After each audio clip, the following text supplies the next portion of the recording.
आज की कहानी का नाम है बीरबल की खिचड़ी। राजा अकबर अपनी प्रजा के मध्य अपनी न्यायप्रियता और प्रतिभाशाली लोगों को पुरस्कृत करने के लिए विशेष लोकप्रिय थे। एक दिन उनके दरबार में एक निर्धन बूढ़े पंडित जी आए और उन्होंने राजा को बताया कि राजन, मेरे पास एक विशेष कला है। पंडित जी बोले कि मैं कड़कड़ाती सर्दी की रात में नदी के ठंडे पानी में पूरी रात खड़ा रह सकता हूँ। राजा ने पंडित जी की इस बात को नहीं माना, पर पंडित जी अपनी बात पर अडिग थे। उन्होंने राजा से कहा कि राजा जी, आप इस मौसम की सबसे ठंडी रात का चयन करें। मैं आपके राजमहल के पीछे बहने वाली यमुना नदी में पूरी रात खड़ा होकर दिखा सकता हूँ।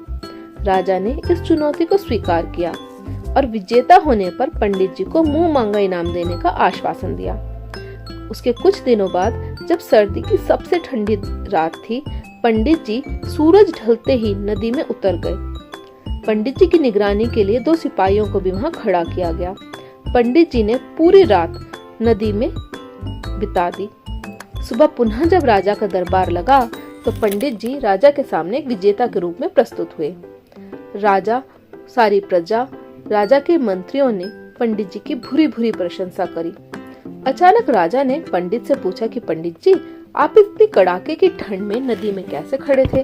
तो पंडित जी बोले, महाराज, जब मैं नदी के पानी में उतरा तो मेरी नजर दूर महल की खिड़की पर गई। वहां एक दीपक जल रहा था।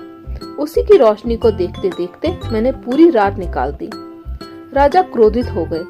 उन्होंने पंडित से कहा कि पंडित ने राजा से झूठ बोला है कि वह पूरी रात ठंडे पानी में खड़े रहे, जबकि सच तो यह है कि पंडित महल में जल रहे दीपक से गरमाई लेते रहे। यह धोखा है और पंडित जी को इनाम की जगह 10 कोड़ों का दंड दिया जाए। पंडित जी उदास हो गए। उन्होंने मन ही मन अपने भगवान से अपना साथ देने की प्रार्थना की। उसी दरबार में अकबर के नवरत्नों में से एक मंत्री बीरबल भी बैठे थे। बीरबल ने पंडित जी के हक में बहुत सारी बातें कही, पर राजा क्रोध में कुछ भी सुनने को तैयार न थे। अगले दिन फिर राजा का दरबार लगा, पर आज बीरबल दरबार में नहीं आए। राजा ने अपने सेवक से बीरबल को बुला लाने को कहा। सेवक ने बीरबल को राजा का संदेश सुनाया, पर बीरबल ने सेवक से कहा कि बीरबल खिचड़ी पका रहे हैं, भोजन करके दरबार में उपस्थित हो जाएंगे। सेवक ने राजा को बता दिया जो भी बीरबल ने कहा था। दोपहर को सेवक फिर बीरबल के पास गया। तब फिर बीरबल ने यही कहा कि वह खिचड़ी पका रहे हैं और भोजन करके आएंगे। यही किस्सा शाम को फिर रात को भी दोहराया गया। अगले दिन जब बीरबल फिर दरबार में नहीं पहुंचे तो अकबर को गुस्सा आ गया और उन्होंने स्वयं बीरबल के पास जाने का निश्चय किया और क्रोध में बीरबल के घर जा पहुंचे। तो राजा ने देखा कि बीरबल ने चूल्हे की में आग जला रखी है और उसके ऊपर की छत से खिचड़ी की हांडी बांध रखी है और खिचड़ी के पकने का इंतजार कर रहे हैं।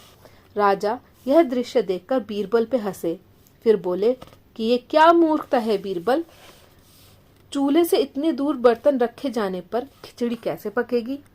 बीरबल ने तपाक से जवाब दिया कि यदि कई कोस दूर रखा दीपक नदी में खड़े पंडित जी को गर्माहट दे सकता है, तो इतनी सी ऊंचाई पर क्या मेरी खिचड़ी पक नहीं सकती?